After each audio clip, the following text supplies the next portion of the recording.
چلو سیکھیں قرآن، چلو سیکھیں قرآن کیسا۔ السلام علیکم ورحمۃ اللہ وبرکاتہ۔ میرا نام محمد طلحہ ہے اور آج میں آپ کو اپنے سیگمنٹ ذکر نعمت میں خوش آمدید کہتا ہوں۔ پیارے بچوں اور مدنی چینل کے ناظرین، جیسا کہ آپ لوگ جانتے ہیں، ہم اس سیگمنٹ میں آپ کو اللہ تعالیٰ کی ایسی نعمتوں کے بارے میں بتاتے ہیں جن کا ذکر قرآن مجید میں موجود ہے۔ تو آج ہم بات کریں گے بارش کی۔ اللہ تعالیٰ کی نعمتوں میں سے بارش ایک بہت بڑی نعمت ہے۔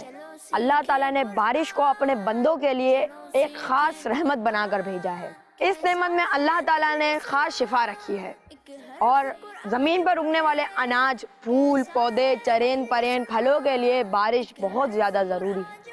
اگر ہم اسپیس سے زمین کی جانب دیکھیں تو ہمیں دو چیزیں بہت زیادہ واضح نظر آئیں گی، ایک سفید بادل اور دوسرا نیلا سمندر۔ پانی بادلوں کے ذریعے آسمان سے برستا ہے، جو کہیں برف، کہیں اولے، کہیں بارش کی صورت میں زمین پہ گرتا نظر آتا ہے۔ لیکن یہ بارش کس طرح بنتی ہے، آئیں آج ہم آپ کو بتاتے ہیں۔ پودوں یا پتوں پر موجود شبنم، جھیلوں، دریاؤں یا سمندروں میں موجود پانی کو سورج واٹر ویپرز میں بدل دیتا ہے، پھر یہ ویپرز اوپر فضا میں جا کے ٹھنڈے ہو جاتے ہیں اور بادل بن کر بارش کی صورت میں ہم پہ برستے ہیں۔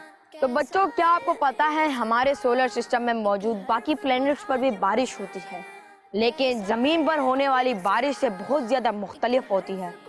مثال کے طور پر پلینٹ وینس پر ہونے والی بارش پانی کی بجائے سلفورک ایسڈ سے بنی ہوتی ہے اور شدید گرمی کی وجہ سے سرفیس تک پہنچنے سے پہلے ہی اسٹیم یا بھاپ بن جاتی ہے۔ پیارے بچوں، آپ کو تو معلوم ہی ہوگا کہ اب پوری دنیا میں ویدر یا رین فورکاسٹ کا پورا ایک سسٹم بن چکا ہے۔ بارش کے پہلے سے فورکاسٹ کے لیے ویدر ریڈار استعمال کیے جاتے ہیں، جن کی مدد سے پتہ چل جاتا ہے کہ بارش کب ہوگی، کتنی ہوگی اور زمین کے کس علاقے پہ اس کا اثر زیادہ ہوگا۔ لیکن حیرت انگیز بات یہ ہے کہ پرندوں اور جانوروں کو اللہ کی قدرت سے پہلے ہی بارش کی آمد کا پتہ چل جاتا ہے، جس کی وجہ سے وہ اپنے مطابق محفوظ جگہوں پہ چلے جاتے ہیں۔ بچوں، اگر بارش بہت زیادہ ہو جائے تو اس جگہ سیلاب آ جاتا ہے اور کھیتوں میں موجود فصلوں کو بہت زیادہ نقصان ہوتا ہے اور دریا اور جھیلوں کے قریب آبادیوں کو بہت زیادہ نقصان اٹھانا پڑتا ہے۔ پیارے بچوں، جہاں ہم زمین کے کئی حصوں پر ہونے والی بارش کا ذکر کر رہے ہیں، وہیں آپ کو ایک حیرت انگیز بات بھی بتاتا چلوں۔ انٹارکٹیکا وہ واحد کانٹیننٹ ہے جہاں بارش نہ ہونے کے برابر ہوتی ہے۔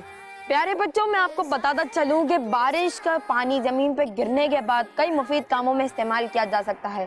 اس سے ڈیم بنائے جا سکتے ہیں، کھیتوں میں کھیتی باڑی کی جا سکتی ہے اور ہائیڈرو پاور پروجیکٹ سے بجلی بھی بنائی جا سکتی ہے۔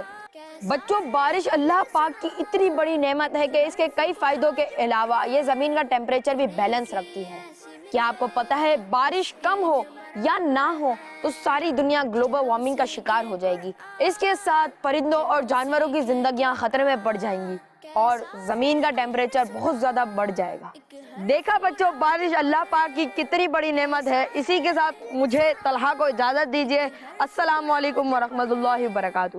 چلو سیکھیں قرآن، چلو سیکھیں قرآن، بچوں کا مدنی چینل آ گیا۔